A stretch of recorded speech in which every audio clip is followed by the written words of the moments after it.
నమస్తే అండి, welcome back to Mahesh world. ఈరోజు ఎంతో రుచిగా ఉండే పెరుగు పెసర పునుగులు తయారు చేసుకుందామండి. దీనికోసం మనం కనీసం 5 గంటల ముందుగా పెసలు నానబెట్టుకోవాలి. అలా నానిన పెసల్ని అల్లం పచ్చిమిరపకాయలు వేసి బరకగా మిక్సీ పట్టుకోవాలి. పిండి కూడా పునుగు వేసుకోవడానికి వీలుగా ఉండాలి. అలా మిక్సీ పట్టిన పిండిలో టేస్ట్కి సరిపోయిన సాల్ట్, జీలకర్ర వేసి కలుపుకోవాలండి. అట్లాగే సన్నగా కట్ చేసిన ఉల్లిపాయలు, కరివేపాకు, కొత్తిమీర కూడా వేసుకుని బాగా కలుపుకోవాలండి. ఈ పిండి ఫ్రెష్గా ఉంటే చాలా బాగుంటుంది. అది పునుగులు చిన్న పునుగులుగా వేసుకుంటే పెరుగులో బాగా నానతాయండి. గోల్డెన్ బ్రౌన్ కలర్లోకి వచ్చేంత వరకు పునుగులు బాగా ఫ్రై చేసుకోవాలి.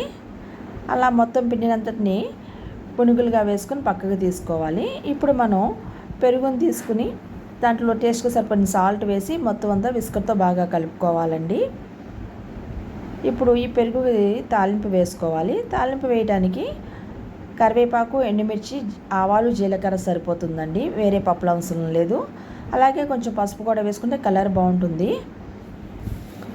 దీనిలో ముందుగా మనం వేసి పెట్టుకున్న పెసర పునుగులు దీనిలో వేసి నాననివ్వాలండి. కనీసం ఇట్లా ఒక 1 అవర్ ఉంచితే ఆ పెరుగంతా పీల్చుకుని పునుగు చాలా సాఫ్ట్గా అవుతుంది.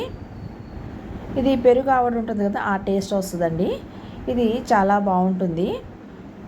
ఇది మీరు ఇంతకుముందు చేశారా? చేస్తే మీకు ఎట్లా వచ్చింది, మీకు ఇష్టమైన కామెంట్ సెక్షన్లో కామెంట్ చేయండి.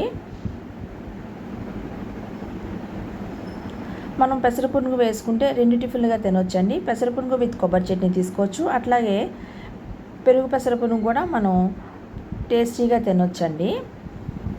ఈ రెసిపీ మీకు నచ్చితే లైక్ చేయండి, షేర్ చేయండి, సబ్స్క్రైబ్ చేసుకోండి. Thank you for watching.